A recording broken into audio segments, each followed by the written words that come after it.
안녕하세요. 90년생 며느리입니다. 저는 직업이 공무원이에요. 대학 졸업하기 전부터 공무원 시험 준비만 거의 4년을 했고, 운 좋게 그 4년 안에 합격을 하게 되면서 지금은 국민을 위해 일하고 있는 열혈 공무원으로 살고 있습니다. 저희 남편은 저와 같은 직업을 가졌어요. 저처럼 공무원인 것이죠. 남편은 저보다 2년 늦게 합격을 한 바람에 아직도 신입티를 제대로 벗지 못한 새내기 공무원이지만 부부가 함께 같은 직업을 가지고 살아가고 있습니다. 이대로 쭉 일할 수 있을 때까지 열심히 일을 하다가 나이 들어서는 연금을 따박따박 받으면서 나름 안정적으로 살 수 있다는 생각에 사실 노후 걱정은 따로 없는 편이고요. 그런 점이 좋아서 남편이 공무원 시험 준비하는 중에도 끝까지 기다려줬고 결국 합격증을 받아냈을 때에도 그 누구보다 남편의 성과를 기뻐했었답니다. 남편도 자신을 끝까지 믿고 기다려준 저에게 무척이나 고마워했고 저희는 서로에게 의리를 지키자는 신념 하나로 곧장 결혼까지 순차적으로 진행을 했죠. 저와 남편이 처음 만난 건 바로 공무원 시험을 준비하던 노량진에서였습니다. 무지하게 추운 겨울이었는데 새벽부터 학원에서 좋은 자리를 맡으려고 줄을 서서 기다리고 있었는데 뒤에서 웬 새까만 패딩에 새까만 모자를 눌러쓴 남자가 자기 줄 좀 맡아달라고 부탁을 하더라고요. 뭐 갑자기 화장실이 급해서 저러나 싶어 알겠다고 하긴 했는데 한참을 지나도 돌아오지 않던 남자. 글쎄 나중에 보니까 배가 고팠는지 편의점까지 뛰어가서는 급하게 라면을 먹고 나왔나 보더라고요. 입 근처에 미쳐 닦이지도 않는 라면 국물과 함께 돌아와서는 저한테 고맙다고 인사를 하면서 풍기는 라면 냄새. 평소 같았으면 얼마나 배가 고팠길래 일이 서둘렀으려나 싶어서 안쓰러워했을 텐데 그땐 신기하게 이 사람을 막 욕해주고 싶더라고요. 나도 일찍 일어나서 아침도 제대로 못 먹고 새벽부터 줄을 서며 추위에 떨고 있는데 지 혼자서 라면을 먹고 와서는 삼각김밥 하나조차 감사하다고 건네주질 않았다며 속으로 무지하게 궁시렁궁시렁 거렸었네요. 그렇게 다소 껄끄러웠던 남편과의 첫 만남을 뒤로 저희는 새벽에 학원 앞에서 줄을 서며 꽤나 자주 부딪혔습니다. 그 후로도 남편은 몇 번이고 더 저한테 자신의 자리를 맡아달라는 말을 남기곤 혼자 편의점에 가서 아침 식사를 해결하고 왔고요. 급기야 나중이 되어서는 제가 왜 이렇게 이 사람의 자리 맞는 일을 도와줘야 할까 싶어서 모른 척을 하려고 안 쓰던 모자까지 푹 눌러쓰고는 새벽에 학원으로 나섰죠. 그 때문이었는지 남편은 실제로 며칠 동안 절 찾지 못했었고 대충 보아하니 그 바람에 아침을 못 먹고 학원으로 들어가는 듯 했어요. 그러다 한 번은 남편이 바로 제 앞자리에 앉게 되었는데 오전 내내 배에서 꼬르륵거리는 소리를 내더라고요.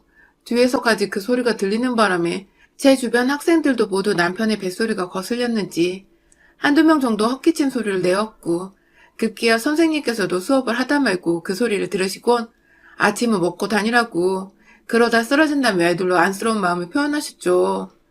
이런저런 주변 상황을 겪으며 남편은 부끄러운지 괜히 고개를 들지 못한 채 수업을 받았고 그런 남편을 뒤에서 지켜보며 전 괜히 미안하고 또 걱정이 되었습니다. 연민도 느껴졌고요.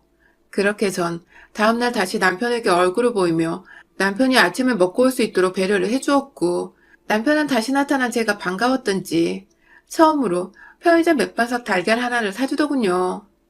자리를 맡아줘서 고맙다고 말입니다.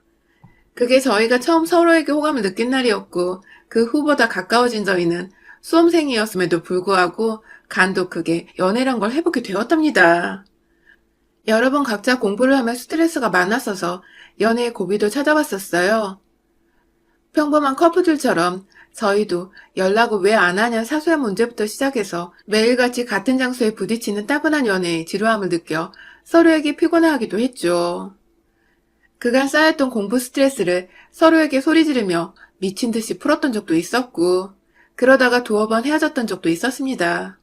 하지만 그런 이별을 하고 나서도 남편은 언제나 제게 다시 다가와 줬어요. 자신이 너무 예민하고 민감했다며 잘못했다고 먼저 사과를 하고 자기 옆에 있어달라는 남편의 태도는 늘 제 마음을 흔들었고 결국 저도 그놈의 정이 뭔지 다시 남편과 교제를 하면서 기다리고 또 기다리다 결국 지금 결혼을 하게 된 것이죠. 서로 아무것도 아니었던 수험생 시절부터 시작해서 겨우 사회인으로 발을 디딘 사회초년 때에 결혼을 하고 나니 솔직히 저희도 사실 그리 여유가 있는 편은 아니었습니다.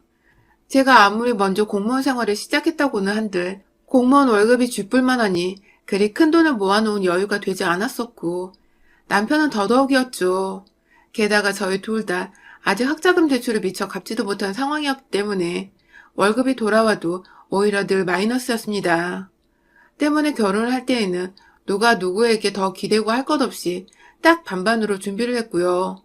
집이며 가전제품이나 살림살이 그리고 식 올릴 때 필요한 비용까지도 모두 정확히 반반으로 나눴어요.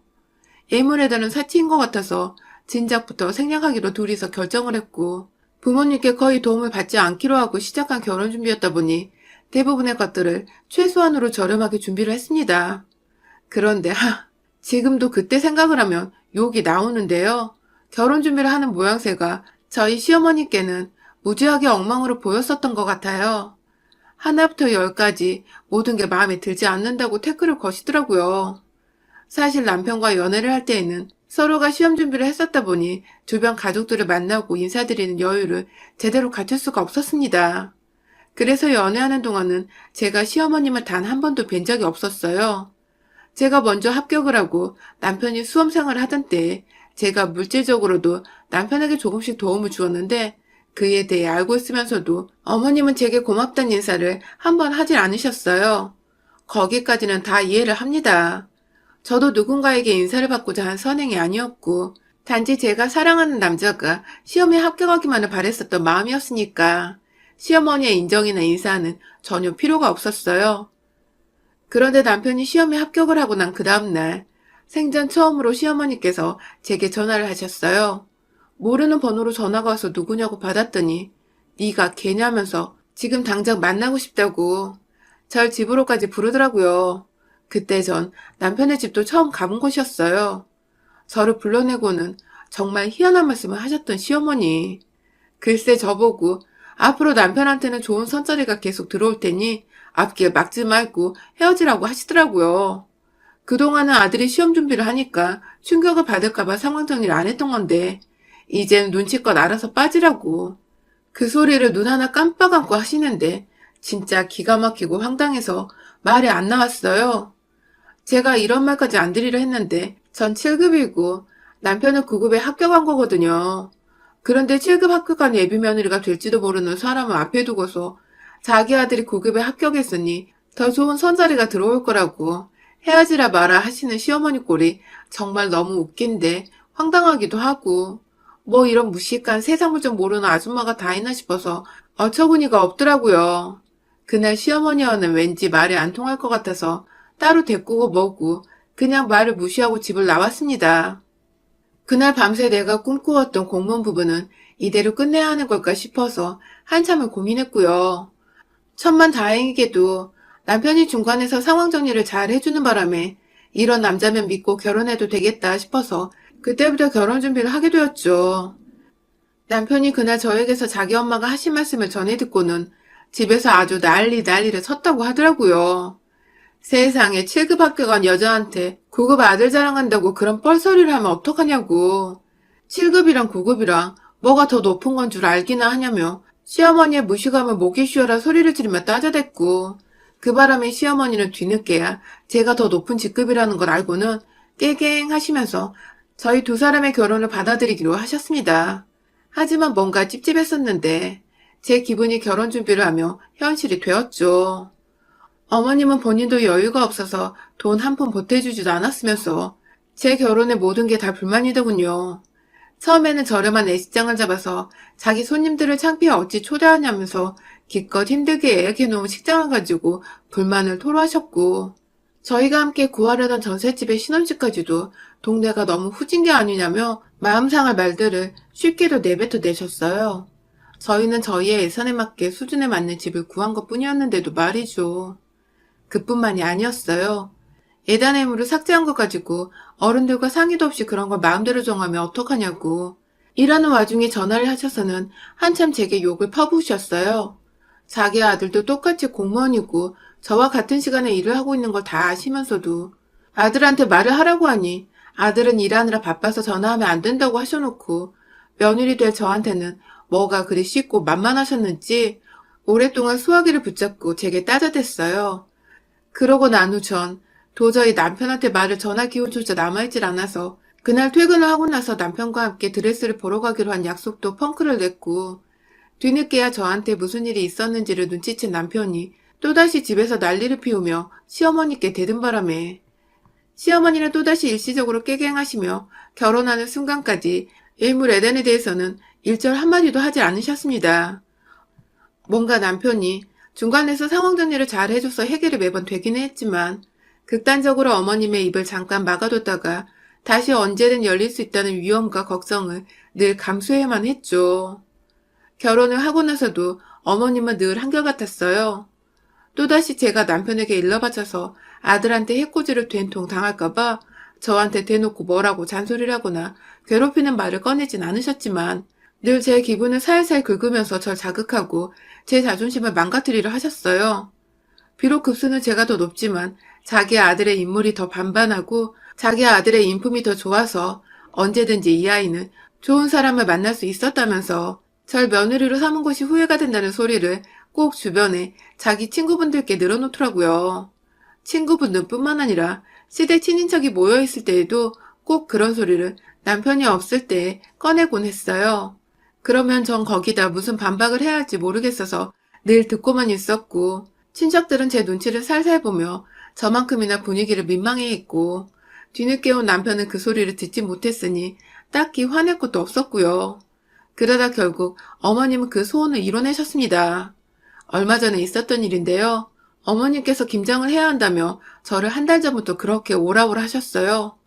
요즘 코로나로 너무 일이 바쁘고 해서 도통 시간이 안 났을 뿐만 아니라 시국이 이러하니 김장을 하러 모이는 것 자체가 저한테는 솔직히 너무 큰 부담이었는데 무슨 일이 있어도 올해 김장을 해야 한다고 끝내 남편에게까지 저를 집에 보내라고 미친 듯 닥달을 하셔서는 제가 어쩔 수 없이 먼저 남편에게 괜찮다고 하고는 함께 시댁에 찾아가기로 했죠.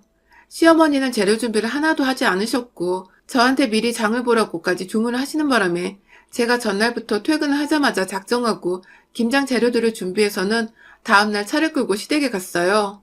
시댁에 가니 어머님은 제가 남편을 데려올 줄을 몰랐던지 남편을 보자마자 넌 여길 왜 왔냐며 화를 내시더라고요. 자기 아들이 김장 담그는 고생을 할 게 뻔하니까 미리부터 걱정이 되어 아들을 돌려보내고 싶었던 시어머니의 속마음이었겠죠. 그 모습을 보니 더 화딱지가 나서 남편을 옆에 꼭 붙여두곤 거실 한가운데에 김장을 할 자리를 폈습니다. 신문지를 잔뜩 깔고 그 위에 배추부터 물에 절여놓곤 기다리는 시간 동안 이것저것 재료를 손질하고 나중에 같이 먹을 수육을 만들고 했죠. 남편은 혹여나 제가 힘들까봐 계속해서 제 옆을 어슬렁거리며 따라 도와줬고 시어머님은 그게 내내 불편하고 열받으셨는지 지속적으로 한숨을 쉬셨어요. 그런데 김치를 만들다 말고 시어머니께서 절 갑자기 부엌 구석으로 부르시더라고요. 정신없던 와중에 어머님의 부름을 따라 들어가니 어머님은 팔짱을 낀 채로 저를 노려보다 또 한숨을 크게 쉬시고는 귓속말을 하셨어요. 남편을 집으로 보내라고 말이죠. 이해가 가질 않았습니다. 일거리가 잔뜩 남아있는데 남편을 집에 보내면 시어머니와 저 단둘이서 이걸 다 해야 한다는 소리인데 전 도저히 이 김장을 다 할 자신이 없었거든요. 그래서 어머님께 사실대로 말씀드렸어요. 전 이 김장을 어머님과 둘이서 다 끝낼 수 없으니 남편이 필요할 것 같다고 말이죠. 그러자 어머님은 제 말에 헛웃음을 지으시며 맞아 대답을 하시더라고요. 누가 이걸 너랑 둘이서 한대? 너 혼자 하는 거야. 라고 말입니다. 적어도 몇십 포기의 배추를 요구하셔서 그만한 양의 배추를 사왔고 다 같이 할 줄 알고 있던 그 많은 배추를 다 소금물에 절여놨는데 시어머님은 이제 와서 남편을 집에 보내고 저 혼자서만 이 많은 김장을 다 하라고 시키고 계셨던 겁니다. 당연히 그걸 고지고대로 들을 죄가 아니었죠. 저도 황당하다는 표현을 했어요.